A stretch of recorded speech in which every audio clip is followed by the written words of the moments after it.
जाते मिले समाज संग आवे निज पगला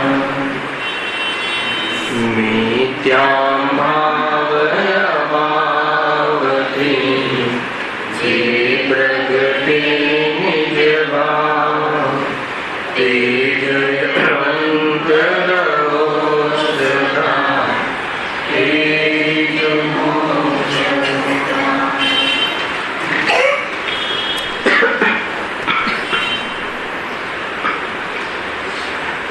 श्री मोक्ष मार्ग प्रकाश ग्रंथ से बीजाधिकारों पर अपने स्वाध्याय चल रहे से पेज नंबर 40 पर अपनी मिथ्यात्व रूपी जीवनी व्यवस्था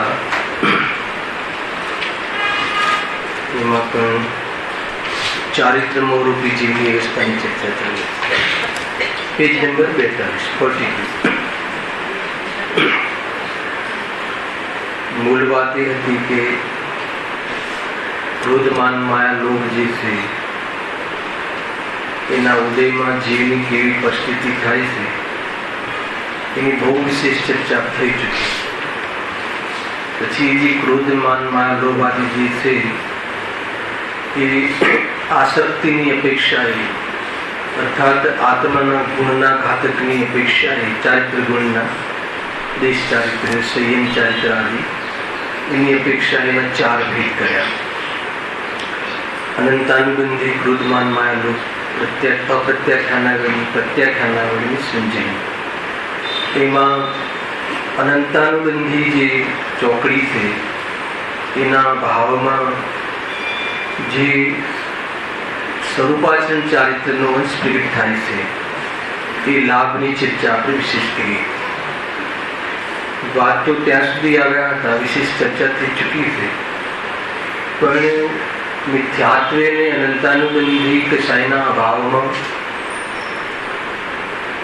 जीवने निराश्रवी अने बंध रहित कहूं पहला तो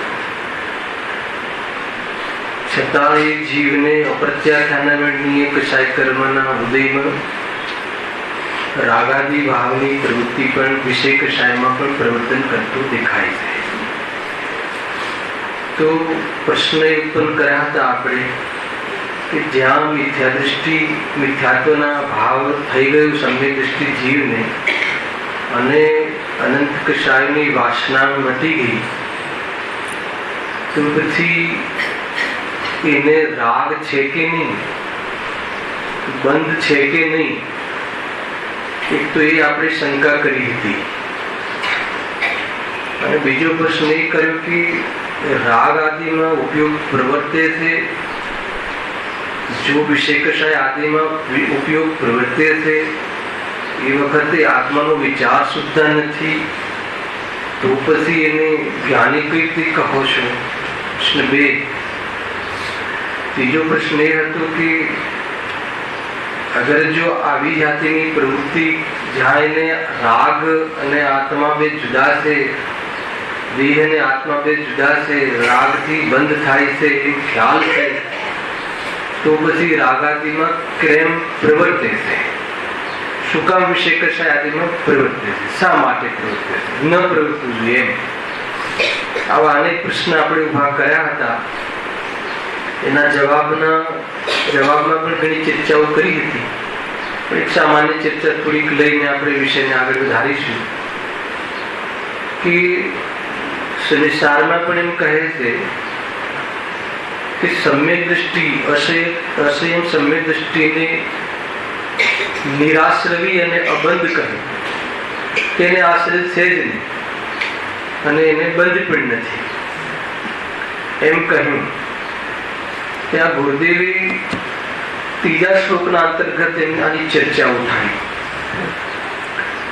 कि ज्ञानी ने सम्यक दृष्टि ने असंयत सम्यक दृष्टि ने निराश्रवी जी कही थी अर्थात तो એને બંધ નથી તેમ કહીએ છે એ તો એમને મિથ્યાત્વ અને અનંતાનુબંધી કશાયના ભાવની અપેક્ષા કરીએ છીએ, કેમ કે આશ્રય ભાવ ની દ્રષ્ટિ એની નીકળી ગઈ છે, એ કરવા લાયક છે એમ માનતું નથી. દ્રષ્ટિ અપેક્ષાએ એને નિરાશ્રવી તું કહ્યું, અને ત્યાં સુધી કહી દીધું કે એમને નિર્જરાના રાગાદીના ભોગના કાળમાં પણ નિર્જરા છે, એમ છે ભોગના કાળમાં પણ નિર્જરા છે એમ પણ કહી દીધું. તો એટલા માટે કે ભોગના ભાવની ભાવના નથી, એમાં સુખ બુદ્ધિ નથી, છોડવા માંગે છે, આત્માના સ્વભાવમાં એ સંમલિત કરતા નથી, એનું સ્વામિત્વ નથી, એમ અનેક અપેક્ષાએ એમ કહ્યું કે એને ભોગના કાળમાં પણ નિર્જરા છે. અર્થાત એ વખતે પણ અનંત સંસારનો બંધ નથી એમ પણ કહ્યું. એ અપેક્ષાએ તો એને અબંધ કહ્યો, નિરાશ્રવી કહ્યો, એ વાત તો બરાબર છે, પરંતુ ત્યાં જ મુનિરાજ એમ કહે છે કે મારી પર્યાયમાં પણ અશુદ્ધતાનો અંશ છે. આચાર્ય અમૃતચંદ્ર દેવ ત્રીજો શ્લોક એના માટે લખ્યો, યદ્યપિ મેં તો શુદ્ધ માત્ર ચૈતન્ય મૂર્તિ હું, यद्यपि मैं तो शुद्ध मात्र चैतन्य मूर्ति हूँ, फिर भी हुई है मोहोदय से. कौन कहे थे? अमृतचंद्र. यद्यपि मैं तो शुद्ध मात्र चैतन्य मूर्ति हूँ, મારી દૃષ્ટિમાં મને ખ્યાલ છે કે રાગ મારા સ્વભાવમાં નથી, રાગ મને અડતો પણ નથી.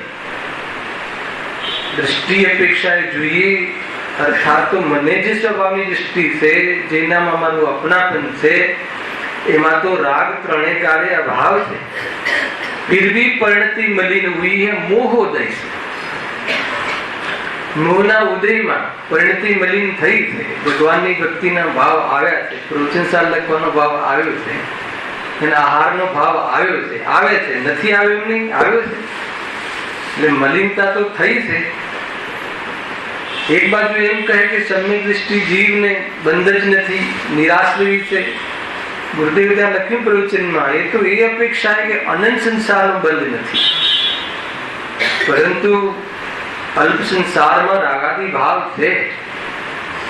કાર્તિકેય અનુપ્રેક્ષાના ગ્રંથને ત્યાં કોટેશન લઈને કહ્યું કે જ્ઞાની ધર્માત્મા સમ્ય દૃષ્ટિ જીવ, ઇવન મુનિરાજ પણ ભગવાનની સામે એમ ભક્તિ કરે છે કે પ્રભુ ક્યાં મારી આ અલ્પ પરિણતિ અને ક્યાં તમારું પૂર્ણ પરિણતિ, અનંત સુખ.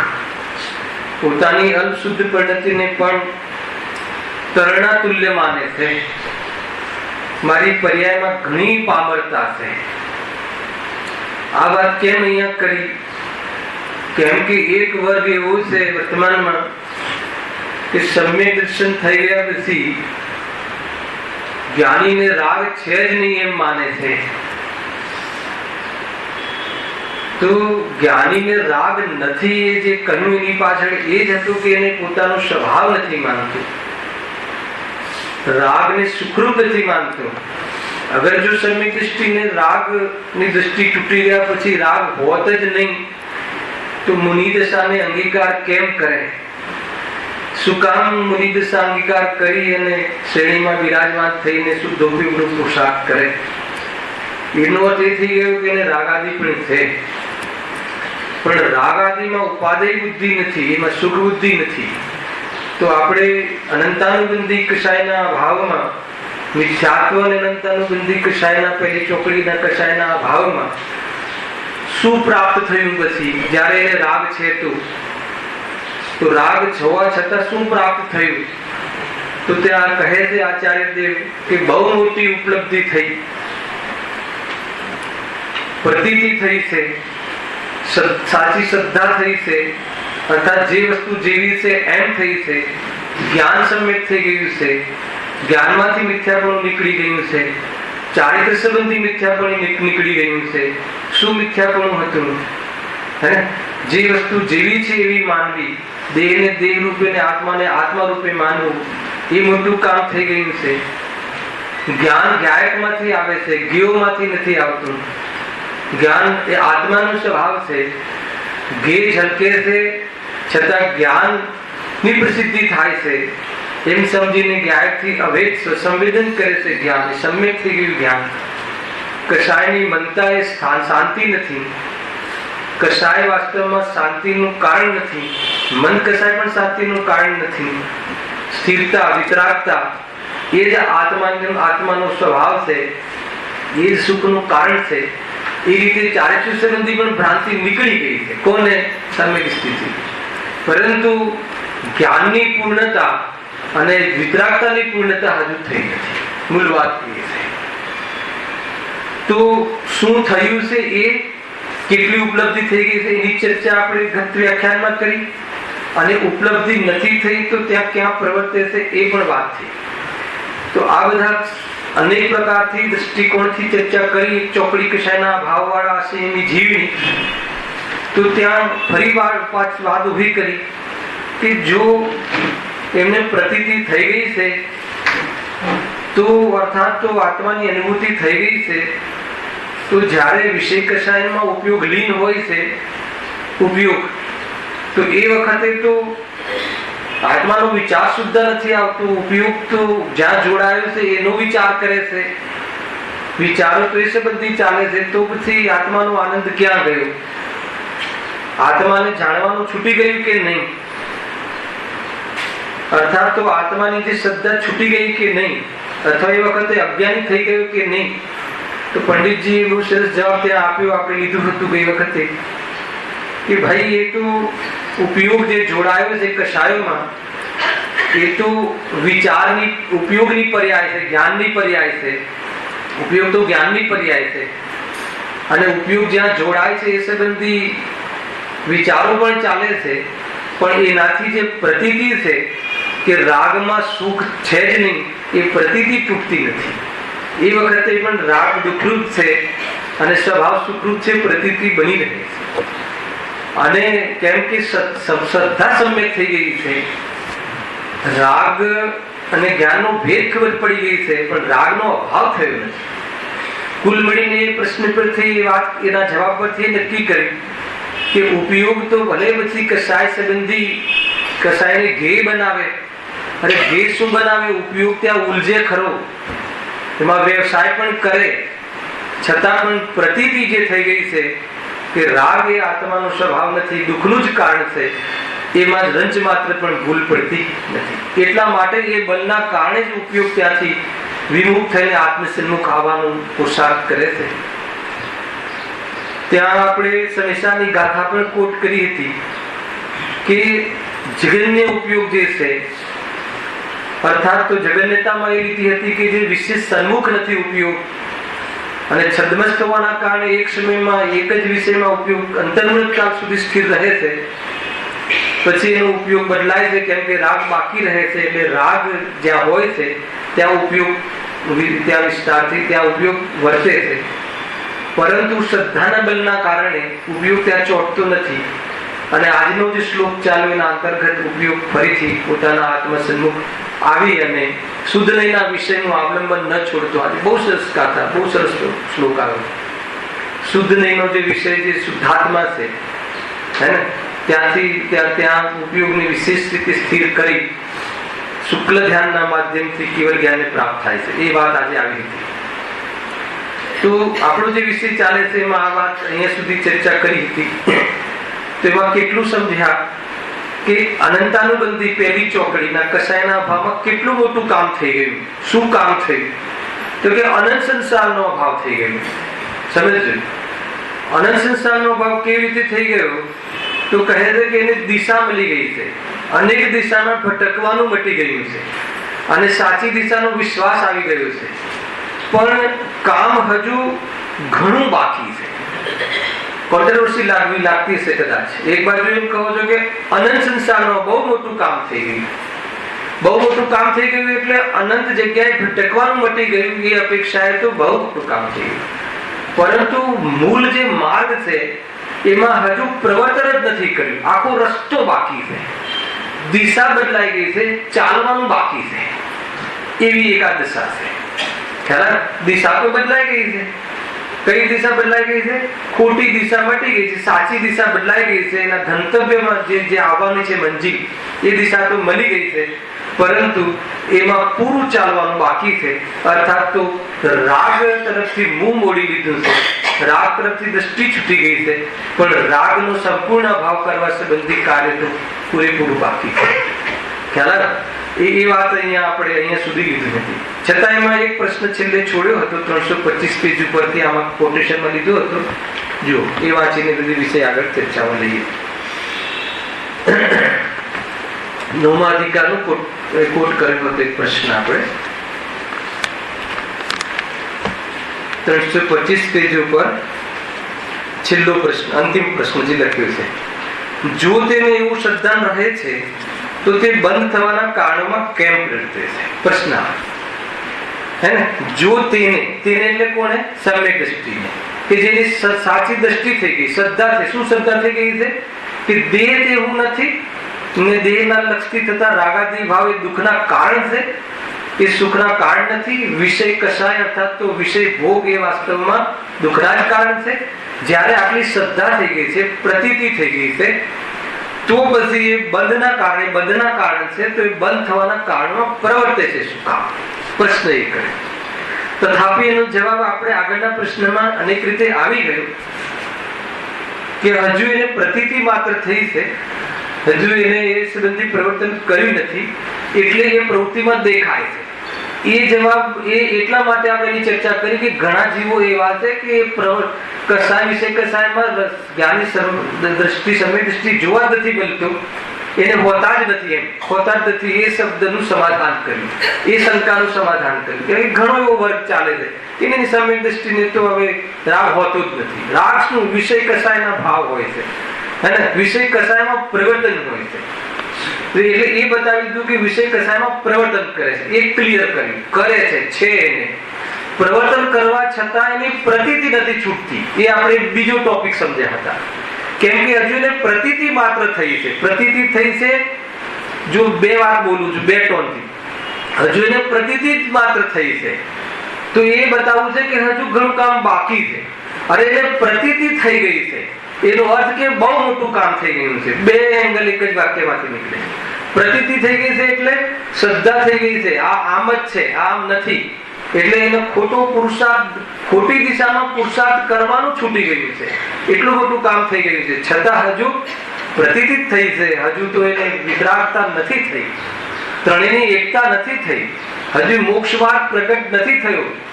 પ્રગટ નથી થયો એટલે શું? મોક્ષ માર્ગનું પ્રવર્તન કર્યું નથી, સંયમ રૂપ જીવન નથી, હજુ અસંયમ રૂપ જીવન છે. એ રીતે પણ કહ્યું પ્રારંભ થઈ ગયો છે પણ પ્રવર્તન નથી, એટલે મોક્ષ માર્ગ નથી એવા શબ્દો પણ મળે છે. સમ્યક દ્રષ્ટિ જીવ હજુ એને મોક્ષ માર્ગ નથી. મોક્ષ માર્ગ નથી તો કેવો મોક્ષ માર્ગ નથી? તો સંયમ રૂપ એ ક્વોલિટીનો, એ સ્તરનો મોક્ષ માર્ગ નથી કે જે મોક્ષ લાવે. હે ને? ઘરમાં રહે છે, વેપાર આદિ કરે છે, ભોગાદિમાં પ્રવર્તન કરે છે, કમને પણ કરે છે, બરદાસ્ત થતું એટલે કરે છે, એને સહન થતી કસાય એટલે કરે છે. આ બધા લક્ષણ છે ને. પણ મોક્ષ માર્ગમાં તો જ્યાં સુધી રાગાંશ રહે છે ત્યાં સુધી મોક્ષ ને જીવ પામતો નથી. ખ્યાલ આવે કે નહીં? આ મૂળ વાત છે. જો તેને એવું શ્રદ્ધા રહે છે તો તે બંધ થવાના કારણોમાં કેમ પ્રવર્તે છે? હવે આપણે ત્રીજો પ્રશ્ન, બે પ્રશ્ન તો ક્લિયર કર્યા હતા, એમાં જવાબ આવી ગયો, છતાં ફેર ઓર વિશેષતા કે રાગાદિમાં શું કામ પ્રવર્તે છે? એને ખબર પડી ગઈ છે કે આ માર્ગમાં જવા જેવું નથી, બંધનું કારણ છે, દુઃખ થાય છે, તો તેને ખબર પડી ગઈ છે, એટલું જ કાર્ય થયું છે. ખ્યાલ આવે? બીજી કઈ દિશા ખુલે છે? હજી એવા કેટલા જીવ છે કે હજુ એવી ખબર નથી પડી, એવા જીવો પણ છે. એવી ખબર નથી પડી એટલે અરે જે દુઃખના કારણો છે એ સુખના માને છે એવા જીવો પણ પડ્યા છે. જે દુઃખના કારણ છે રાગાદી કષાયાદી સુખના માને છે, તો કેવી રીતે છોડશે? કમસે કમ આને તો એ દુઃખના જ છે એવી પ્રતીતિ થઈ ગઈ છે. માત્ર એને ધારણામાં નહીં, પ્રતીતિ થઈ ગઈ છે. કઈ રીતે પ્રતીતિ થઈ છે? બહુ મોટો વિષય છે, આપણે લીધું છે, સ્વાદ ચાખીને નક્કી કર્યું છે. એવું નથી કે સ્વાદ ચાખ્યા વગર નક્કી કર્યું છે. તો સૌપ્રથમ અનુભૂતિ થઈ, તો મતિ જ્ઞાન શુદ્ધ જ્ઞાનની મર્યાદામાં લાવી અને બહારમાં એનું પ્રયોજન સિદ્ધ થતું નથી એ નક્કી કરી અને આત્મા સંબંધી વિચારો વિકલ્પ આવે કે આત્માનું આવું સ્વરૂપ છે અને એ સ્વરૂપ છે એની સાથે ઘણી એ પ્રકારની યુક્તિ દ્વારા એનું અંદરનું બળ વધે છે. અંદરનું બળ એટલે વિકલ્પાત્મક શ્રદ્ધાનમાં, અને વિકલ્પ નીકળી જાય છે અને એનો સ્વાદ લઈ લે છે કે નહીં. એક ક્ષણ માટે સંપૂર્ણ નિર્વિકલ્પ દશા કરી અને પરપદાર્થ સંબંધી વિકલ્પો અને આત્માના વિકલ્પો બંનેના વિકલ્પો રહિત થઈને એક ક્ષણ માત્ર એ મોમેન્ટ સ્વાદ લઈ આવી. કઈ વાર આ વિષય અહીંયા થઈ ગયું એટલે શોર્ટકટમાં કહ્યું. ખ્યાલ આવે કે નહીં? તો એ રીતે નહીં તો એ થઈ ગયા પછી પણ વિષયોમાં પ્રવર્તે છે. નહીં તો આજનો શ્લોક ઉત્પન્ન ના થાત. આજનો શ્લોક છે જો થોડું ટેસ્ટ કરવું હોય તો કયો ચાલતો હતો શ્લોક તમને? એ જ ખોલો 124 પેજ નંબર 283 હે ને? એનો શ્લોકાર્થ થઈ ગયો. હું ખાલી ભાવાર્થની 2 લીટી વાંચું છું. શુદ્ધ નહીં, પેજ નંબર 283 સમયસા જ્ઞાનના સમસ્ત વિશેષોને ગૌણ કરી તથા પરનિમિત્તિ તથા સમસ્ત ભાવોને ગૌણ કરી આત્માને શુદ્ધ નિત્ય અભેદરૂપ એક ચૈતન્ય માત્ર ગ્રહણ કરે છે અને તેથી પરિણતિ શુદ્ધનેના વિષયરૂપ ચૈતન્ય માત્ર શુદ્ધ આત્મા એકાગ્રતા અને સ્થિર થતી જાય છે. આ શું કામ લખ્યું કે જે સમેત જે લખ્યું છે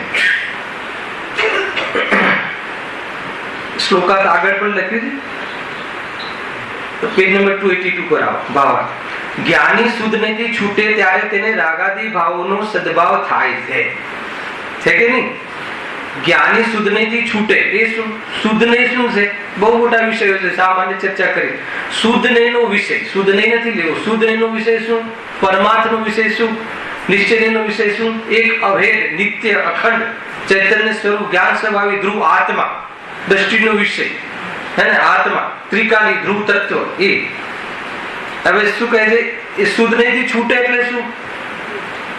એનો ઉપયોગ છૂટે હે ને? દ્રષ્ટિ ને છૂટતી, દ્રષ્ટિ તો થઈ છે પણ ઉપયોગ એટલે એની સન્મુખતા, શુદ્ધોપયોગ છૂટે, એમાં લીનતા છૂટે. લીનતા એની ખંડિત થાય છે. કેમ ખંડિત થાય છે? આગળ આવી ગયું હતું હે ને? એનું જગન્ય જ્ઞાન છે ને, એની સન્મુખતા એની બહુ વીક સન્મુખતા છે, કમજોરી છે. તો એ સન્મુખતા બહુ નથી રહેતી એટલે બીજા જ્ઞેયોમાં જ્ઞાન પ્રવૃત્તિ કરે છે હે ને? તેને રાગાદી ભાવનો સદભાવ થાય છે. હવે રાગાદી ભાવોના નિમિત્તે દ્રવ્ય આશ્રવો અવશ્ય કર્મબંધના કારણ થાય છે અને તેથી કાર્બન વર્ગના બંધ રૂપે પરિણમે છે. તો પછી શું કરવું? તો શું કરવું? તો એનો જવાબ નીચેના શ્લોકમાં આપ્યો છે કે શુદ્ધ નેનું અવલંબન છોડવા જેવું નથી, એનો અત્યાગ, એનો ત્યાગ કરવા જેવો નથી હે ને? અજ્ઞાની પણ બહુ મોટો ત્યાગી છે એમ કહ્યું શાસ્ત્રમાં. શાનો ત્યાગ કર્યો છે ને? ધર્મનો ત્યાગ કર્યો છે. એને સુખના કારણનો ત્યાગ કર્યો છે, શુદ્ધાત્માનો ત્યાગ કર્યો છે.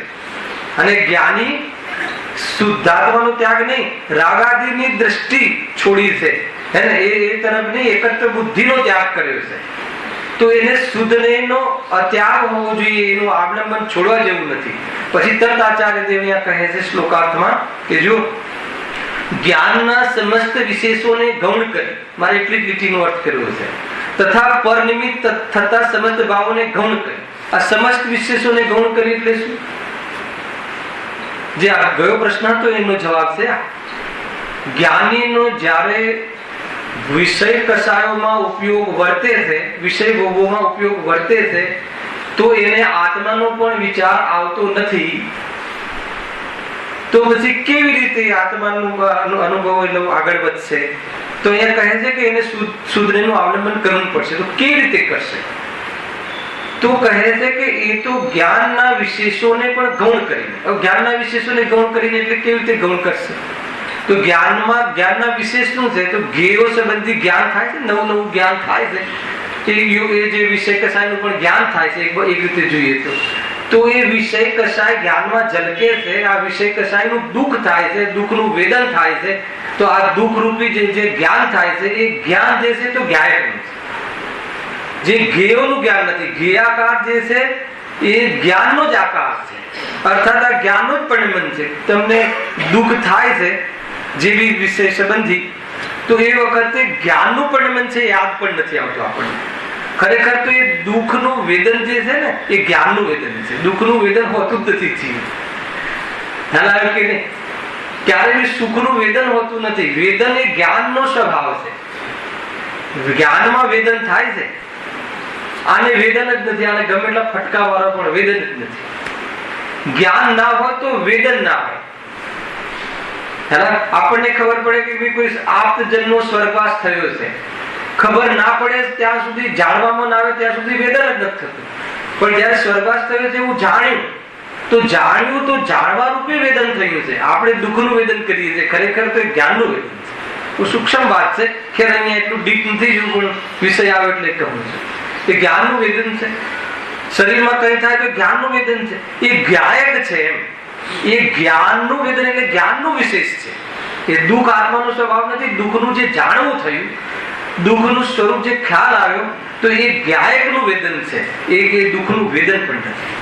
એ તો અજ્ઞાનીની અપેક્ષા કહેવાય છે કે દુઃખનું વેદન છે. ખરેખર તો જ્ઞાનનું વેદન. એ રીતે અગર જો જ્ઞાનના એ રીતે જાણવામાં નહીં લો, બધું જાણવાનું થાય છે તો આપણને જ્ઞેયોનો મહિમા આવી જાય. તો કહે છે કે અરે એ તો જ્ઞાનનું પરિણમન છે. જેટલા વિશેષ જ્ઞેયો જાણીએ તો આપણને જ્ઞેયોની વિશેષતા આવી જાય છે. મેં આટલું જાણ્યું તો શું જાણ્યું? તો મેં આટલા જ્ઞેયો જાણ્યા. જ્ઞેયનો મહિમા આવી ગયો. અરે મેં જાણ્યું તો એ જાણવાનો સ્વભાવ મારો છે. જો એનો મહિમા આવે તો એ રીતે વિશેષોને ગૌણ કરીને, અને બીજું સોને સાને ગૌણ કરીને, સમસ્ત ભાવોને પરનિમિત્તિ થતા, તો એ સંબંધી પરનિમિત્તિ જે રાગાદી ભાવ થાય છે એને ગૌણ, એને કઈ રીતે ગૌણ કર્યો? તો કે એ રાગ અને જ્ઞાન બે જુદા છે એમ સમજતા આત્માની દ્રષ્ટિ થાય ત્યારે જ રાગ ગૌણ થાય છે, નહીં તો ગૌણ ના થાય. ગૌણ થાય એટલે શું? ગૌણ થયું એટલે શું? ઉપયોગનો વેપાર ત્યાં ન થયો. રાગનો અભાવ નહીં, ત્યાં ઉપયોગનો વેપાર. ત્યાં આપણું કોઈ જગ્યાએ જઈને આપણે લાભ ના થતો હોય તો ઉપયોગનો વેપાર થાય નહીં. કોઈ મરી ગયું છે પણ આપણું મરી ગયું નથી તો ત્યાં ઉપયોગ ત્યાં બહુ ચાલતો નથી. એ રીતે ઉપયોગ ત્યાં વિશેષ વ્યવસાય કરતો નથી. તો શું થાય છે? તો એ ગૌણ કરીને શુદ્ધોપયોગ થાય છે. અચ્છા, શુદ્ધોપયોગ થાય છે પછી શું થાય છે? તો આગળ છેક સુધી લખ્યું છે વિશેષ શુદ્ધોપયોગ થાય છે ત્યારે રાગ જે કર્મ નવા બંધાતા નથી, અને જે રાગ જે અબુદ્ધિપૂર્વક નો હોય છે એનો અલ્પ બંધ થાય છે અને ઉદયમાં આવીને ખરી જાય છે. કેમ કે આ શુદ્ધોપયોગમાં રહેતા મુનિરાજ એમાં જોડાતા જ નથી. એમાં જોડાતા નથી એટલે નવબંધ થતું નથી, અને એ રીતે રાગના કારણ જે કર્મ, દ્રવ્ય કર્મ નીકળી જાય છે અને સ્વરૂપમાં રહેતા રાગ થતો જ નથી. હવે રાગ પેદા થતો નથી એટલે શું થઈ ગયા? એ પૂર્ણ વિતરાગી થઈ ગયા. તો જેને રાગ હતો જ્ઞાનીને અને ઉલઝતો હતો એ જીવ, ત્યાંથી પણ એને પણ શુદ્ધોપયોગથી આત્માનું અવલંબન લઈને રાગને છોડ્યો. આ આખો માર્ગ છે. એટલે કુલ મળીને અહીંયા શું બતાવવાનું હતું કે જ્ઞાનીને પણ રાગ થાય છે. આપણે એના પર આવ્યા. કોણ જ્ઞાની? અસંયત સમ્યક દ્રષ્ટિને પણ રાગાદી ભાવ થાય છે, અને રાગાદી ભાવ થવા છતાં પણ ઘડી એ શુદ્ધાત્માનું અવલંબન લે છે. જેટલી બી જેટલા સમય માટે લે છે ઉપયોગ રૂપ છે. અવલંબન તો નિરંતર છે, પરિણતિ રૂપ તો, પ્રતીતિ રૂપ તો. પણ પ્રતીતિ હોવા છતાં પણ એનો ઉપયોગ રૂપ રસ ન લે ત્યાં સુધી એનો રાગ અને કર્મોનો અભાવ થતો નથી. બાકીના જેટલા કર્મ મટી ગયા છે એ નવા બંધાતા નથી એટલી તો નિર્જરા, પરંતુ જેટલા કર્મો બાકી છે એનો અભાવ કરવા માટે એમાં ઉપયોગ ત્યાંથી હટાવવો પડશે. શુદ્ધોપયોગ જ્યારે કરે છે ત્યારે કસાય ચોકડી જે છે, અર્થાત કસાય શક્તિ ડાઉન થાય છે, અને શુદ્ધોપયોગ એકાગ્ર થાય છે ત્યારે પડાવ ઓળંગે છે, ત્યારે બીજું લેવલ ઓળંગે છે. ધ્યાન અવસ્થામાં વાસ્તવમાં ચોકડીનો નાશ થાય છે. આ બધું સ્વરૂપ સમજવા જેવું છે. એ આવશે આપણે આગળની ચોકડીઓમાં. પણ અહીંયા આપણે જે પહેલી ચોકડીના ભાવમાં એમ કહ્યું કે એ જીવ જે સમ્યક દ્રષ્ટિ જીવ છે એને કેટલું કાર્ય થયું છે? તો કે બહુ મોટું કામ થઈ ગયું છે, ભટકવાનું મટી ગયું છે, પણ હજુ માર્ગમાં ચાલવાનું બાકી છે. તો અહીંયા એના અંતર્ગત એક પ્રશ્ન ઉત્પન્ન થયો કે ભાઈ જ્યારે એ બંધનું કારણ માને છે તો પછી ઉલઝે છે શું કામ? બંધના કારણમાં એ ઉપયોગને લગાવે છે શું કામ? જો એમ વાંચું છું, જો તેને એવું શ્રદ્ધાન રહે છે તો તે બંધ થવાના કારણોમાં કેમ પ્રવર્તે છે? શું કામ પ્રવર્તે છે? જવાબ, જેમ તે જ મનુષ્ય કોઈ કારણવશ રોગ વધવાના કારણોમાં પણ પ્રવર્તે છે. કયો મનુષ્ય? અહીંયા હવે તમે ઉદાહરણ થયા. જેમ તે જ મનુષ્ય, આગળથી કોઈ ઉદાહરણ ચાલતું આવતું હશે તો એવું મનુષ્ય લીધું છે કે જેને રોગનું નિદાન થઈ ગયું છે, જેને ખ્યાલ છે કે ભાઈ મને ડાયાબિટીસ છે અથવા માની લો કે કેન્સરનો રોગ છે. એ રોગ થઈ ગયો હોવા છતાં એના વધવાના કારણોમાં સંસારમાં પ્રવર્તતો દેખાય છે. હે ને? માની લો કે એને જડબાનું કેન્સર થઈ ગયું છે છતાં પણ સિગરેટ પીવે છે. એને ડાયાબિટીસ થઈ ગયું છે, એનું નિદાન થઈ ગયું છે, એને ખબર પણ છે કે ડાયાબિટીસ થયું છે, ગળપણ ખાવાથી મારું મરણ થઈ જશે, ઉદાહરણ છે, સમજ? તો પણ એ મીઠાઈ ખાધા વગર રહેતો નથી. સમજમાં આવે છે હું શું કહું છું? કે એને શ્રદ્ધા છે. કઈ શ્રદ્ધા? કે આ મરણ તુલ્ય છે છતાં પણ એને લીધા વગર રહેતો નથી. કેમ નથી રહેતો? કેમ કે એને કસાય સહન થતી નથી. કસાય સહન થતી નથી તો એના વધવાના કારણોમાં પણ પ્રવર્તતો દેખાય છે. એ અહીંયા એમ કહેવું છે કે એને ખબર હોવા છતાં પણ પ્રવર્તે છે. શ્રદ્ધા હોવા છતાં પણ લોકમાં પ્રવર્તતો દેખાય છે. સિગરેટ નુકસાનકારક છે, એને દીકરાને પીવા દેતો નથી છતાં પણ એને આદત છે, એને સંસ્કાર છે, એને પોતાને ખ્યાલ છે, તો પણ સંસ્કારના કારણે એને પીવાના પરિણામ થતા દેખાય છે. અહીંયા એટલું કહેવું છે. આગળ જો વેપાર આદિ કાર્ય વા ક્રોધાદિ કાર્ય કરે છે તો પણ તેને શ્રદ્ધાનો તેને નાશ થતો નથી. અર્થાત બીજા કાર્યમાં પ્રવર્તે છે તો પણ મંદરમાં કાંઈ પ્રતીતિ થઈ ગઈ હોવા આપણે તો આપણને પણ ખ્યાલ છે. અહીંયા આપણે જ્ઞાન બીજે પ્રવર્તે છે પણ આપણી જે પ્રતીતિ છે આપણે છોડતા નથી. જ્ઞાન ગમે ત્યાં પ્રવર્તે, જ્ઞાન એમ પ્રવર્તે કે હું તો શુદ્ધાત્મા છું પણ હું મનુષ્ય છું એવી પ્રતીતિ છૂટતી નથી. તો કુલ મળીને બતાવવું છે કે એમાં પ્રતીતિને કાંઈ થતું નથી. તો શું કામ પ્રવર્તે છે? એના જવાબમાં અહીંયા એક આવ્યું કે કોઈ કારણવશ. ઉદાહરણમાં એ લખ્યું છે. હવે સિદ્ધાંતમાં શું લખે છે જુઓ. તેમ તે જ આત્મા, તે જ આત્મા એટલે કયું લેવું છે? સમ્યક દૃષ્ટિ આત્મા કર્મોદય નિમિત્ત વશ બંધ થવાના કારણોમાં પણ પ્રવર્તે છે. મૂળ કારણ જવાબ આ આવ્યો. કર્મોદય નિમિત્ત વશ, કર્મોદયના ઉદયમાં એ વશ થઈ જાય છે. પ્રશ્ન તો એ કયો હતો કે શું કામ એમાં વશ થઈ જાય છે, શું કામ એ કાર્ય કરે છે? તો પ્રાય એવું જોવામાં આવે છે કે જીવને સંસારની અંદરમાં પણ, સમાજની અંદરમાં પણ જ્યાં પોતાનું નથી ત્યાં પણ દુઃખી થતું જોવામાં આવે છે. તમે આ દિશામાં ડેવલપ કરો વિચાર. માની લો કે પડોશીના ઘરમાં આગ લાગે ત્યાં એને શ્રદ્ધા પણ છે કે મારા ઘરમાં આગ નથી લાગી તો પણ દુઃખી થતું જોવામાં આવે છે. એક મુનિમને એને વેપારમાં ખોટ જાય છે એના શેઠના, તો પણ એને ખ્યાલ છે કે મને કોઈ ખોટ નથી ગઈ તો પણ દુઃખી થતું જોવામાં આવે છે. કેમ થતું જોવામાં આવે છે? કેમ કે એને એક પોતાનું નથી એ માનવા છતાં માન્યું છે કે ખાલી માન્યું છે કે પૂરો વિશ્વાસ છે, એવો વિશ્વાસ છે કે મને અહીંયા કોઈ નુકસાન નથી તો પણ શેઠના ધંધામાં એને નુકસાન જાય તો દુઃખી થતું જોવામાં આવે છે. લાભ થાય તો હસ્ત કરતો દેખવામાં આવે છે. શું કામ? કેમ કે હજુ એને રાગ બાકી છે, હજુ એ ઔપચારિકતા છે. પણ હવે કેવી ટાઈપનું સાથે સાથે જોવું છે. એને જે દુઃખ છે કેવું દુઃખ છે? ઓપ્શન કયું દુઃખ છે? ફોર્મલ દુઃખ છે, ફોર્માલિટી વાળું દુઃખ છે. અચ્છા, ઢોંગ વાળું દુઃખ છે કે ફોર્મલ દુઃખ છે? જે ઢોંગ કરે છે એ તો સજ્જન પણ નથી. હે ને? કોઈ ઢોંગ કરે ખરું? શું? અરે ઓલાને સારું લગાડવા માટે આંખમાં પાણી લાવવાનો પ્રયાસ કરે, હે ને, માયાચારી કરે, એ તો આપણે જોઈ લીધું માયાચારીમાં. અહીંયા એ જીવની વાત નથી. અહીંયા તો એને ખરેખર દુઃખ થાય છે. દુઃખ થવા છતાં પણ એવું દુઃખ થતું નથી. ખ્યાલ? રાગ કરે છે પણ એવો રાગ નથી કે જેવો પોતાની વસ્તુ ગઈ હોય એવો.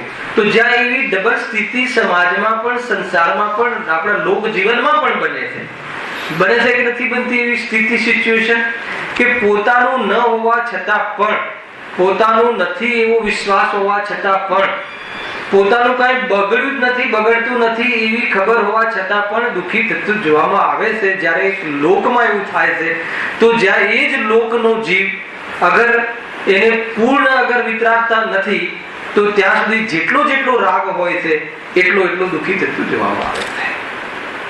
તો જેટલો રાગ બાકી છે એટલે શું કામ વશ થઈ જાય છે? જો આમાં અંતર એ લેવું છે કે એને રાગ કરવો નથી, રાગ એ ચાહતો નથી. એમાં એ પણ અહીંયા જે અજ્ઞાની જે છે એ તો ચાહે છે, અંતર એ પડ્યું છે, પરંતુ હજુ રાગ એ રાગ પ્રમાણે પરિણમે છે. એ કુલ મળીને આમાં એમ છે કે કર્મ ઉદયમાં હજુ વશ થઈ જાય છે. અનાદિના સંસ્કાર એક સમયમાં ન મટી જાય. અનાદિના સંસ્કાર જે છે એ સંસ્કાર મટાડવા જેવા છે. એ તો બુદ્ધિ છે, એ સમ્યક બુદ્ધિ તો જાગી ગઈ છે, પણ સંસ્કાર એકદમ ન મટી જાય. કોઈ પણ સંસ્કારના મટવામાં એનો ક્રમ પડે છે. ખ્યાલ આવે કે નહીં? બહુ બધી વાત છે એમાં. માનો કે કોઈ વ્યક્તિ છે બીમાર પડે, બીમાર પડ્યો ને તાવ આવ્યો છે, પછી એને આપણે ફોન કરીએ તો કે આપણું કોઈ મતલબ કે આપણો કોઈ નોકર છે અથવા આપણે ત્યાં કામ કરે છે ભાઈ છે, આપણે એને કહીએ કે ભાઈ તને તાવ મટી ગયો છે, તો તાવ મટી ગયો છે.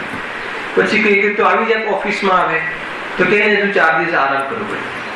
તો મટી ગયો છે એ શું અને આરામ કરવું પડશે એ શું? અંતર ખ્યાલમાં આવે ને? મટી ગયો છે તાવ છતાં હજુ કમજોરી છે, હજુ આવવા માટેનું સમર્થ નથી એટલે 4 દિવસ આરામ કરીને આવીશ. રોગ મટી જવા છતાં પણ કમજોરી છે અને દૃષ્ટિ છૂટી જવા છતાં પણ હજુ કમજોરી છે. જ્ઞાનીને કમજોરી વાળો રાગ છે, ખ્યાલ આવે કે નહીં? અજ્ઞાનીને વિપરીતતા સહિત રાગ છે. રાગ છોડવો જ નથી એવી રીતે રાગમાં પ્રવર્તન કરે છે, અને જ્ઞાનીને છોડવા લાયક છે અને છોડવાની દિશામાં છે. વિષય કસાય કાર્યો રાગ બંધના કારણો જે છે એમાં બંધ વધે એવા કારણોમાં પ્રવર્તે છે. તો કહે કે રાગ છે એટલો પ્રવર્તે છે પણ પ્રવર્તવું નથી. એક તો એ કહ્યું. એક ઓર આપણને કોટેશન મળે છે શ્રીમદ રાજચંદ્રના જે શાસ્ત્રોમાં કે જ્ઞાની ધર્માત્મા સમ્યક રીતિથી વિષય કસાયમાં પ્રવર્તે છે. બહુ બહુ ઊંચો અર્થ છે એનો જયેશભાઈ, કે ભોગોમાં અર્થાત તો એ પરિણામોમાં સમ્યક રીતિથી પ્રવર્તવું યોગ્ય છે. સેકન્ડ લીટી એ રીતે લખી. એનું જે બહુ ભારે કામ છે, ઉલટું અનુગ્રહણ નહીં કરતા, કે રાગ આદિમાં સમ્યક દ્રષ્ટિ જે છે એ પ્રવર્તવું, એને એ પ્રમાણે પ્રવર્તવું યોગ્ય છે. હવે યોગ્ય છે શબ્દનો શું કામ? ખ્યાલ આવે કે નહીં? ઉપાદેયના અર્થમાં નથી. યોગ્ય છે એટલે શું? ભૂખ લાગે તો ભોજન કરવું યોગ્ય છે એમ કહે છે. સમજો, હઠાગ્રહનો માર્ગ નથી પહેલા તો, પણ જ્યાં પ્રવર્તવું યોગ્ય છે, ભૂખ લાગે, ભોગોના ભાવ છૂટી શકતા ન હોય તો લગ્ન કરવું યોગ્ય છે એમ કહ્યું છે. પણ હઠાગ્રહથી એ કસાયને દબાવવાથી ડબલ કૂદશે અને કદાચ કે દુનિયાની દૃષ્ટિમાં ભાઈ લગ્ન નથી કરવું એમ માની અને અદવા તત્વ પ્રવર્તન કરવું યોગ્ય નથી. ખ્યાલ આવે કે નહીં? પશુતા છોડવી યોગ્ય છે. તો કઈ પ્રકારથી આ વાતના અર્થ નીકળે છે? એનાથી ચિંતન યુગ નીકળે છે. તમે માનો કે ભોગ પરિણામ જે છે એ ભોગ પરિણામ રહેતા હોય તો જે સમાજ માન્ય છે એ રીતે લગ્ન કરવું યોગ્ય છે. તો જ્યાં કેમ કે ગ્રસ્ત જીવનમાં એ સંભવે તો કે છોડવા લાયક છે, કે છોડવા લાયક છે એ માનીને પ્રવૃત્તિ યોગ્ય છે. તો એનાથી શું થશે કે રસ જે છે તો છૂટી ગયો છે અને એ ભાવમાં ત્વરાથી નીકળાશે. ખ્યાલ એ રીતે આ કહ્યું. એમાં એમ છે કે ઘણી વાર માની લો કે ઘણા લોકો પરીક્ષણાદીમાં બહુ હઠ કરે છે કે નહીં હવે તો ઉપવાસ કરવા, તો હઠ કરવી જરૂરી નથી. જેટલી શક્તિ છે તમે હોટલ બંધ કરો, બહારનું બંધ કરો, એ રીતે બંધ કરો, 2 ટાઈમ ભોજન લો કે જેથી કરીને એક સુધાર રોગ જે છે એને ભોજનના નિમિત્તિક સુધારો ઠરે છે અને એ તમારો ઉપયોગ, તમે રાગી છો તો ઉપયોગ ત્યાં બહુ વિશેષ ન ઉલઝે અને બચે એ માટે પણ ભોજન કરવાનું કહ્યું છે. શું વિજ્ઞાન છે આપણે એમ સમજીએ છીએ કે ન ખાવું, અહીંયા તો કે ખાવું જોઈએ એમ કહે, વધુ યોગ્ય છે. પણ ખાવું જોઈએ તો પછી એમાં ઘણી મર્યાદાઓ આવી જાય છે. કેવું ખાવું જોઈએ? ગ્રંથતા વાળું ન ખાવું જોઈએ, ખ્યાલ આવે કે નહીં? તો કોઈ એમ કહે કે અમને તમે તો બ્રેડ ખાઈએ ને પછી શાંતિ થાય છે, તો કે એના માટે અહીંયા જગ્યા નથી. તમે અભક્ષ ખાઈએ ને તમે પછી ત્યાં બી તો આ કાનૂન લગાવો ને કે અમને તો બહારનું જરા પાવભાજી કે બહારનું જે પણ બનતું હોય એ ખાઈએ પછી અમને તો કે નહીં, એ વાત અહીંયા નથી. અહીંયા તો ક્ષુધા રોગને મટાડવાની વાત છે. અહીંયા ક્ષુધાની ચાહને મટાડવાની વાત નથી, મતલબ શોખને મટાડવાની વાત નથી. ખ્યાલ? ખાવાના શોખને મટાડવાની વાત નથી, અથવા ખાવાના શોખને પુષ્ટ કરવાની વાત નથી. અહીંયા તો ક્ષુધાને મટાડવા માટેની વાત. તો ક્ષુધાને મટાડવા માટે એ રીતે એવા પરિણામ મટાડવા માટે અહીંયા રજનીશનો સિદ્ધાંત નથી લગાવવાનો, હે ને? ભોગને ભોગવીને મટાડવાની પદ્ધતિ નથી, એમાં એ દિશામાં નથી વિચાર કરવાનો અહીંયા. ખ્યાલ આવે કે નહીં? તો અહીંયા તો ક્ષુધાને મટાડવા અર્થે એને જે એ સંબંધી વિશેષ હિંસા ન થાય એ સંબંધી પ્રવૃત્તિ પણ કરવાનું યોગ્ય છે. તથાપિ એ બંધનું કારણ છે, પણ એમાં એને રુચિ નથી. રુચિ નથી એટલે અલ્પબંધ છે. કઈ પ્રકારથી આ શાસ્ત્રમાં ચર્ચાઓ મળે છે, ખ્યાલમાં આવે છે કે નહીં? કે હઠાગ્રહનો માર્ગ નથી, અને સ્વચ્છંદતાનો પણ માર્ગ નથી, અને શિથિલતાનો માર્ગ નથી. અનેક પ્રકારથી જોવા જેવું છે. કોઈ કહે કે આ છૂટ આપી તો શિથિલતાને પુરુષાર્થ છોડવા જેવું નથી. કોઈ કહે કે નહીં, હોય જ નહીં અને વર્તમાનમાં પરિણામ તો છે, તો આગ્રહ કરી અને દુઃખી થવાની જરૂર નથી. છૂટ આપી કે છૂટ ના આપી બહુ કન્ડિશનલ છૂટ છે, તમે સમજો. તો કન્ડિશનલ છૂટ છે એનો અર્થ જ એ છે કે આ કરવા લાયક નથી, એ બુદ્ધિ પ્રમાણે ચાલે છે. તો એ લખ્યું છે જો, હા, તેમ તે જ આત્મા કર્મોદય નિમિત્ત વશ બંધ થવાના કારણોમાં પ્રવર્તે છે. વિષય સેવન આદિના કાર્ય વા ક્રોધાદિ કાર્ય કરે છે તો પણ તેને શ્રદ્ધાનો નાશ થતો નથી. અહીંયા તો એના માટે કહ્યું હતું, પણ કેમ પ્રવર્તે છે એના જવાબમાં એમ કહ્યું કે હજુ કર્મનો ઉદય છે, હજુ રાગ મટ્યો નથી, અને રાગ તો પછી રાગ મટ્યો નથી તો રાગમાં પ્રવર્તન કરવું કે રાગ મટાડવું? રાગ મટાડવાનું તો કે રાગ મટાડવા માટે શુદ્ધોપયોગમાં જવા માટે પૂર્વ ભૂમિકામાં કસાયની મંદતા રૂપ જે અભક્ષ ભોજનના ત્યાગ રૂપ ભક્ષ ભોજનના ત્યાગ આદિ રૂપ પરિણામ જોવા મળે નથી મળતા એમ નહીં. અને એ જ તો છે પૂર્વ ભૂમિકામાં કસાયની મંદતા. તો એમાં આ રીતે પ્રવૃત્તિ જોવા મળે છે. હવે આત્મખ્યાતિ ટીકા લખવાનો ભાવ બંધ ભાવ છે કે નિર્જરાનો ભાવ, સંવર ભાવ? પરમ વિશુદ્ધિ કો પાવે એવા પરિણતિ મેરી, એટલા માટે શું લખ્યું? સમયસાર ની આત્મખ્યાતિ નામક ટીકા હું લખું છું. આત્મખ્યાતિ ટીકા લખવાનો ભાવ તો રાગ છે. તો કે આ જ્યારે સ્વરૂપમાં રહેવાતું નથી તો આત્માના સંબંધી વિચારો કરી એ જ પદ્ધતિ છે, અને અન્ય વિચારોથી નિવૃત્ત થઈ અને આત્માના વિચારોથી પણ નિવૃત્ત થઈને સ્વરૂપમાં જવા માંગુ છું. તો એના પૂર્વમાં આ બધી વાત આવે છે. તો આ તો વિષય કસાયની વાત આવી ગઈ. તો વિષય કસાય આદિમાં પણ જબરજસ્ત મતલબ કે એક પ્રકારથી ન્યાય માર્ગથી વિષય કસાયમાં પણ પ્રવર્તે છે. અને ત્યાં તો એમ લખ્યું કે પ્રવર્તવું યોગ્ય છે. તને ભાવ આવે છે તો તું હઠાગ્રહ નહીં કર. અને એક ઉદાહરણ પણ મળે છે આદિનાથના સંબંધી, હે ને, રાજા ઋષભદેવ અથવા રાજકુમાર ઋષભદેવ, એમના માટે આ વાત આવે છે.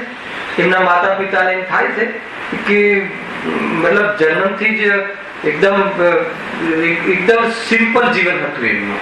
હતા તો રાજકુમાર, છતાં પણ એમને વિશેષ કોઈ ધાર્મિક જીવન, એક પ્રકારથી વૈરાગ્યમય જીવન જીવતા હતા. તો એમને પિતાશ્રીને એમ લાગ્યું કે આને લગ્નની વાત કેવી રીતે કરવી? આટલું બધું વૈરાગ્યમય જીવન જીવે છે તો એમને આપણે લગ્નનો પ્રસ્તાવ મૂકવો ઠીક નથી. એમની માતાને એમ થયું. પણ પિતાશ્રી કહે કે નહીં, આપણી ડ્યુટી છે એને આપણે એકવાર પૂછવું જોઈએ. તો જેવું પૂછ્યું તો એક વાર ના પાડી, કઈ વાત નહીં, મારા માટે તમે છોકરી જોવાનું ચાલુ કરો. સમજમાં આવે ને શું કહેવું છે? તદ્ગો મોક્ષગામી, એમને પણ ખબર છે, ત્રણ જ્ઞાનના ધારી, કે આ મારો અંતિમ ભાવ છે. છતાં પણ એ ભાવ હતો તો એકવાર પણ ના ન પાડી. તો એ પ્રમાણે વર્તવું યોગ્ય છે. શું લઈ આવ્યા આમાંથી? આપણે શું નક્કી કર્યું કે જ્ઞાની ધર્માત્માને પણ જ્યારે કસાય આવે છે ત્યારે અરુચિ ભાવે, હે ને, એમાં સુખ નથી એ ભાવે, છૂટવું હોવા છતાં પણ કસાય બરદાસ્ત થતી નથી, સહન થતી નથી, ત્યારે લોક વિરુદ્ધ ને થતા, રાજ્ય વિરુદ્ધ, લોક વિરુદ્ધ, સમાજ વિરુદ્ધ, હે ને, એ રીતે ન પ્રવૃત્તિ કરતા રાજ્યની અવિરુદ્ધ પ્રવૃત્તિમાં, સમાજ અવિરુદ્ધ પ્રવૃત્તિમાં પ્રવર્તવાનું યોગ્ય માને છે. અને એ પ્રમાણે કસાય થવાના કાલમાં પણ એ આત્મા એનાથી ભિન્ન છે એવી પ્રતીતિ કરતા દુઃખને દુઃખ રૂપે વેદે છે અને એને સુખ રૂપે ન વેદતા એ પોતે વિતરાગ માર્ગમાં શુદ્ધોપયોગનો પ્રયાસ કરે છે. આ રીતે છે. કોઈ રીતે ન હઠનો માર્ગ છે કે ન કોઈ રીતે એમાં શિથિલતાનો માર્ગ છે. તો એ રીતે છે. તો શું કામ પ્રવર્તે છે? તો બરદાસ્ત નથી થતી. અજ્ઞાની શું કામ પ્રવર્તે છે? શોખ માટે. અંતર ખ્યાલમાં આવ્યું? દવા શું કામ લે છે? મટાડવા માટે રોગ. અને કોઈ શોખ માટે દવા લે છે, અજીવો પણ છે. શોખ માટે દવાનો શોખ પણ હોય છે. અર્થાત આહાર શું કામ લે છે? તો ઔષધિના રૂપમાં લે છે. અને અજ્ઞાની આહાર શું કામ લે છે? તે સુખમાં. શું કામ લે છે એનો જવાબ આપ્યો. તો બે જવાબ મળ્યા કે એક તો હજુ કસાય બાકી છે, એક. બીજો જવાબ શું મળ્યો? કસાયનો જે ઉદય છે એ વખતે એને કસાય સહન થતી નથી. સહન થતી નથી એટલે યોગ્ય રીતે એનો ભોગ આદિ પણ કરે છે, એના વિષયમાં ભોગ આદિ પણ કરે છે. તો એક સિચ્યુએશન છે. પણ કેવી રીતે પ્રવર્તે છે? કે જાણે પરાયા રીતે પ્રવર્તે છે, ઔપચારિકતા રીતે પ્રવર્તે છે. એનાથી શું થશે? તો કે ઉપયોગ ત્યાં વિશેષ લાગતો નથી. એટલે ઉપયોગ તો ખરેખર એ બાજુ ન પ્રવર્તવાની રીતે જ પ્રવર્તે છે. કોઈ જગ્યાએ આપણે આવી ગયા હોઈએ કે જ્યાં જવું ના હોય એવી જગ્યાએ પહોંચી ગયા હોઈએ તો હવે ત્યાં છીએ કે નથી? શું કહેશો? કોઈ એવી જગ્યાએ પહોંચી ગયા, કોઈ એવા ફંક્શનમાં, કોઈ મિત્રના કે આપણે આવું ના જોઈએ ને આવી ગયા. કેમ આવી ગયા? તો એની પાછળ આ બધા કારણ છે. મજબૂરી છે, હે ને, થોડી કસાય પણ બાકી છે, હજુ એટલા આવવા યોગ્ય નથી, છતાં આને તે જવા યોગ્ય નથી તો પણ ગયા છે. હવે ગયા છીએ પણ ક્યારે આમાંથી નીકળવું? નિરંતર એ માર્ગમાં એ જે જીવ રહેતો હોય ત્યાં ગયો શું અને ન ગયો શું, એ રીતે આ એક સિચ્યુએશન છે. એ પ્રમાણે પહેલી ચોકડીના કસાયના ભાવની ચર્ચા આપણે અનેક રીતે લીધી. જો હવે મૂળ વિષય પર આવી જઈએ આપણે. Page number 42.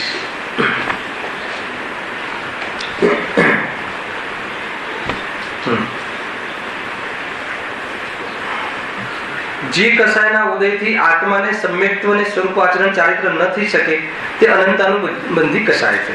આપણે 4 ચોકડીમાં પહેલી ચોકડીની ચર્ચા કરી હતી કે જે અનંતાનુબંધી કસાય એની વિસ્તારથી ચર્ચા કરી કે અનંત સંસારના બંધનું જે કારણ બને એવી વાસના, અર્થાત તો મિથ્યાત્વ સહિત જે કસાય થાય, કોઈ પણ કસાય. મૂળ વાત બિંદુ આ લીધું હતું કે મિથ્યાત્વ એટલે ભ્રાંતિ. પરદ્રવ્ય ઇષ્ટ છે અર્થાત કોઈ દ્રવ્ય અનિષ્ટ છે એવી બુદ્ધિપૂર્વક ભગવાન મને ઇષ્ટ છે, ભગવાન મને તાળી દેશે, એ મને મોક્ષ લઈ જશે, દેખાડશે એમ નહીં, લઈ જશે, એમની ભક્તિ કરીશ તો મને સુખ મળશે, ચાહે સંસારનું કે ચાહે મોક્ષનું મળશે, એવી બુદ્ધિપૂર્વક અગર ભગવાનની પૂજા કરે, એની બુદ્ધિપૂર્વક ઇન્દ્રિયોના વિષયમાં નિયંત્રણ કરે, એની બુદ્ધિપૂર્વક કસાયને મર્યાદામાં લાવે, છતાં પણ એ સારી કસાય અનંતાનુબંધી અનંત સંસારમાં અમર્યાદિત કસાય છે. ખ્યાલ આવે છે કે નહીં? તો એ અનંતાનુબંધી કસાય છે. અર્થ તો આટલો જ કરવો હતો, પણ આપણે એના પાછળ જેટલા બી વિષયો હતા એ બધા વિષયોની આપણે ચર્ચા કરી. ખ્યાલ આવે કે અનંતાનુબંધી કસાય કોને કહે છે? કસાય કેટલા પણ લેવલની મંદ હોય, દ્રવ્યલિંગી સાધુ એટલી મંદ હોય, મહાવ્રતનું પાલન કરતા હોય, પરંતુ મેં આ છોડ્યું છે એવી બુદ્ધિ હોય, અર્થાત તો આ કસાયની મનતામાં એમને રુચિ છે, કેમ કે એમને આ છોડ્યું છે, આ કસાય મન થઈ છે, એનો મહિમા છે અંદરમાં, એટલે હું મુનિ છું. તો આચાર્યદેવ કહે છે, પૂજ્ય ગુરુદેવશ્રી પ્રવચનસારમાં કહે છે કે એને સટકાયેલી જીવની હિંસાનો દોષ લાગે છે, અર્થાત તો પાંચેન્દ્રના વિષયોમાં એને સુખ બુદ્ધિ છે. સમજજો, બહુ સાચવીને સાવધાનીથી આ વાત સાંભળવા જેવી છે. પ્રવચન સારમાં કહ્યું ગુરુદેવ શ્રી ક્યાંથી વાત કાઢે છે ખબર નહીં. એના કે શું વાત કાઢી ખબર છે કે આત્માનું ભાન નથી, જ્ઞાન અને રાગ બે જુદા છે એમ ખબર નથી, કસાયની મંદતા એ ધર્મનું કારણ નથી, કસાયની મંદતામાં અલ્પબંધ છે, જે અલ્પબંધનું કારણ હોય અબંધનું કારણ કઈ રીતે હોઈ શકે એવી એને જેને ભાન નથી, ભ્રાંતિ છે જેને. તો કેવી રીતે ભ્રાંતિ છે? તો એટલી બધી મંદ કસાય છે હે ને કે કોઈ શરીરને છોલી નાખે ને ખાર છાટે તો આંખનો ખૂણો પણ લાલ ન થાય એટલી કસાયની મંદતા છે. કોઈ જીવ માની જ ન શકે કે આમને કસાય છે. ખ્યાલ એવી જાતિની જે બહારની મુદ્રા છે અને પરિણામ એટલા ભદ્ર છે. વર્તમાનમાં ધર્મના માટે કરે છે, વર્તમાનમાં કોઈ બહારમાં લૌકિક માન માટે નથી કરતા, છતાં પણ એક કથન બોલું છું, બરાબર સાંભળજો. આ જે કાર્ય કરી રહ્યા છે એના માટે કોઈ સમાજની એને કોઈ એમને માન માટે નથી કરતા કે બહારમાં તો ઘણું બધું છોડીને આવ્યા છે એટલે એના માટે પણ નથી કરતા. એવા જીવ માટે અગર કસાયની મંદતા જે છે એમાં એમને અંદર ગમે છે અર્થાત એમાં ધર્મ માને છે તો ગુરુદેવ એમ કહે છે કે આ જીવને 5 ઇન્દ્રિયના ભોગોના વિષયોમાં એમાં સુખ બુદ્ધિ છે એમ કહ્યું ત્યાં. ખ્યાલ? તો પછી કોઈએ પ્રશ્ન કર્યો કે ગુરુદેવ તમે એક બાજુ એમ કહો છો કે એ જીવને વર્તમાનમાં વિષય ભોગોના સામગ્રી માટે નથી કરતા કે બહારમાં કોઈ ઇજ્જત બને એટલા માટે નથી કરતા, તો તમે કયા આધારે કહો છો કે એમને 5 ઇન્દ્રિયના ભોગોની સામગ્રીની અંદરમાં સુખ બુદ્ધિ પડી છે? તો એમને જબરજસ્ત તર્ક આપ્યો કે જે કસાયની મનતા જે એમને છે એનું ફળ શું છે? જે કસાયની મનતા છે મુનિરાજને, અગર જે કસાયની મનતા છે હવે આયુષ્ય સમાપ્ત થઈ ગયું તો એ કસાયનું ફળ શું મળશે? સ્વર્ગ મળશે. સ્વર્ગમાં શું છે? હે ને કર્મભૂમિ છે કે ભોગભૂમિ છે? ભોગભૂમિ છે, માત્ર ભોગ ભોગવવાના. એનો અર્થ એ થઈ ગયો કે આના ફળમાં પણ રુચિ છે. રુચિ એટલે શું? શ્રદ્ધા, વિશ્વાસ. એને રૂચે છે, હજુ એમને રૂચે છે, એને બાહ્યમાં રૂચે છે, કુલ મળીને આત્મા નથી રૂચતો. એનું કાંઈ મતલબ કે હજુ એક પત્તું પણ નથી હજુ ધર્મ માર્ગમાં. અર્થાત તો સંસાર માર્ગ હજુ રંજ માત્ર પીગળ્યો પણ નથી. નવીનભાઈ, જેને મતલબ કે આત્મા તરફનું લક્ષ્ય જ નથી, આત્મા ગમ્યો જ નથી, એ અને કસાય ગમી છે ને આત્મા નથી ગમ્યો. કસાય હોવી એ વાત જુદી છે, કસાય રૂચવી એ વાત જુદી છે. કસાય હોય અને આત્મા રૂચે એવું તો સંભવ છે, પણ કસાય પણ રૂચે અને આત્મા રૂચે એ સંભવ નથી. રૂચે એટલે શું? કસાયથી સુખ માને, એનાથી લાભ માને, એ જીવ વિતરાગતાથી લાભ માને એ સંભવ નથી. તો એમાં એના ગર્ભમાં ત્યાં કહ્યું કે અનંતાનુબંધી કસાય, કઈ રીતે? એના ગર્ભમાં, એના વાસનામાં, ભલે એના વ્યક્ત પરિણામમાં તો એમ જ છે કે મારે તો બસ મોક્ષે જવું છે વ્યક્ત પરિણામમાં, પરંતુ મોક્ષ જવું છે પણ એનો ઉપચાર એક કસાયથી કરવા માંગે છે અને કસાયની મનતામાં અંદર વાસનામાં એને ગમે છે તો કહે છે કે એના ફળ સ્વર્ગ આદિ એને 5 ઇન્દ્રિયના વિષયોમાં અનંત વિષયો એને ગમે છે. બાહ્યમાં એક આત્મા નથી ગમતો, એને વિશ્વના તમામ પદાર્થો ગમે છે અર્થાત સુખના કારણ માને છે અને એના માટે મથવાનો છે, એના માટે પ્રયાસ કરવાનો છે, એટલે અનંતકાલ દુઃખી થવાનો છે અને અનંતકાલ એનો ઉપયોગ એમાં બરબાદ થવાનો છે.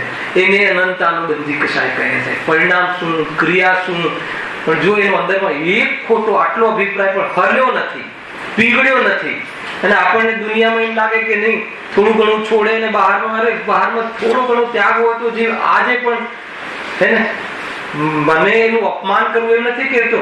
અરે બાહ્યમાં તો એના ત્યાગને જોઈને જ વ્યવહાર કરવો ઉચિત. એક શબ્દ હે ને એ ઉચિત વ્યવહાર અર્થાત જેવો મતલબ કે જે રીતે ત્યાગ હોય. કોઈ બ્રહ્મચારી આવે, હવે અંદરમાં બ્રહ્મમાં રમે છે કે નહીં એ તો એનો વિષય છે, એને ખબર, પણ બહારમાં બ્રહ્મચારી રૂપ જીવન જીવે છે તો એના ઉચિત આપણે એને સન્માન કરવું. અને ગુરુદેવ કરતા પણ હતા. પાઠ પર બેસે તો મુનિરાજ આવે તો એમને ઊંચા આસન પર બેસાડતા હતા, પણ એમને ખ્યાલ આવે કે આનું ઉચિત મતલબ કે એમનું આચરણ નથી તો પછી વાત ગઈ. હે ને એક મુનિરાજ આવ્યા તો તડકામાં બેઠા હતા તો બસ મન ફરી ગયું. કોઈ દિવસ મુનિરાજ ઠંડીમાં તડકાનો રસ ના લે. ખ્યાલ આવે કે નહીં? એનો અર્થ એ થઈ ગયો કે બધું જ ખોટું છે. તરત જ બસ વાત પતી ગઈ. મારો સમય અમે બગાડવા માંગતા નથી. ખ્યાલ આવે છે શું કહું છું? મુનિરાજનું વર્ણન એકવાર સાંભળે કોઈ જીવ, ત્યારે મોકો પડશે તો લેશું ચરણાની ચુલિકા સંબંધી જબરજસ્ત ચર્ચા છે. રોમાંચ આવી જાય, ભક્તિ લાગી જાય. જેમ ગુરુદેવ જંગલમાં શોધતા ને, એ આપણી પણ શોધ ચાલુ થઈ જાય કે ક્યાં છે સાધુ, ક્યાં છે સંત, કે મારે એવું બનવું છે. ખ્યાલ આવે છે? એક પણ પરમાણુની જેને જરૂર નથી અને આનંદ લે છે, મસ્તીમાં રહે છે, એવો જીવ તડકો છાયાને જાણે તો ખરા, પણ એમાં સુખ દુઃખનો અનુભવ ના કરે, એ વખતે પણ અતિમ સુખનો અનુભવ કરે, એવી પર્સનાલિટી કોણ છે? નમો લોહી શબ્દ સાઉન્ડ. ખ્યાલ આવવા જેવું સમજમાં આવે છે કે અમારા રક્ષાબંધનનું પ્રવચન કર્યું હતું ને, ત્યાં મુનિરાજોની ચર્ચા કરી હતી. જબરજસ્ત મિલાડમાં જબરજસ્ત છે. એ સ્વરૂપ જ જુદું છે ભાઈ, વિતરાગ સ્વરૂપ. અને વિતરાગની પૂર્ણતા એવા સર્વજ્ઞ ભગવાન, એવા સિદ્ધ ભગવાન, અને એવું સ્વરૂપ જેમાંથી પ્રગટે એવો હું શુદ્ધાત્મા, એના વગર તો આ મહિમા પણ કોરો છે. ખ્યાલ આવ્યો કે નહીં? શુદ્ધાત્મા તરફની વાત ન આવે તો એ ઢોંગ છે, એ બનાવટ છે, હે ને? એ ડાયલોગ બાજી છે. અગર એ આને ચૂકીને કોઈ પણ ચીજ કરો, આને ચૂકીને ભોગ પણ કરે તો પણ અહીંયા કહે છે કે વાંધો નહીં, પાછો આવી જશે. આને ચૂક્યા વગર, આને ચૂક્યા વગર, હે ને? આને રાખીને શુદ્ધાત્માની દ્રષ્ટિ રાખીને ભોગમાં પણ ચાલ્યો જાય તો જ્ઞાનીઓ કહે છે કે વાંધો નથી, એનું એને ઠેકાણું ખબર, પાછો આવી જશે. પણ આની ખબર નથી, અને સમોસણમાં બેસી જાય તો પણ કહે છે કે એની દ્રષ્ટિ બહાર પડવાની. શુદ્ધાત્માની ખબર નથી, પોતાને ખબર નથી. એટલે શું? આવો હું છું અને આવું સ્વરૂપ હું પ્રગટ કરી શકું છું, એવી શ્રદ્ધા વગર સમોસણમાં પણ બેસે, મંદિરમાં પણ બેસે, સ્વાધ્યાયમાં પણ બેસે તો એ વાંધા જ કાઢવાનો છે. આમ કેમ તેમ કેમ? ખ્યાલ આવે કે નહીં? એ રીતે છે. બહુ જબરજસ્ત વસ્તુ છે. અને આત્માની દ્રષ્ટિ વગરનું તો સ્વાધ્યાય પણ નકામું છે. આત્માની દ્રષ્ટિ કેળવવા માટે એ ઉદ્દેશથી સ્વાધ્યાય કરે તો સ્વાધ્યાય આદિનો મહિમા નહીં આવે, એને આત્માનો મહિમા આવશે. ઘણી બધી વાતો છે. કાલે બીજી ચોકડી, હવે અપ્રત્યાખ્યાના વર્ણનીય કસાયનું શું સ્વરૂપ છે અને ચોકડીના અભાવમાં શું લાભ થાય છે, એ રીતે કાલે 3 ચોકડીનો વિસ્તારથી આપણે સ્વાધ્યાય કરીશું. અને હવે આ મોક્ષ માર્ગમાં આગળ કેવી રીતે વધે છે, એક એક પડાવ કેવી રીતે આગળ જાય છે. જે કહ્યું હતું ને, આટલો રાગ તો રહે છે, પણ હવે રાગના ભાવ માટે આગળ કેવી રીતે વર્તે છે એની ચર્ચા આપણે આવતીકાલે.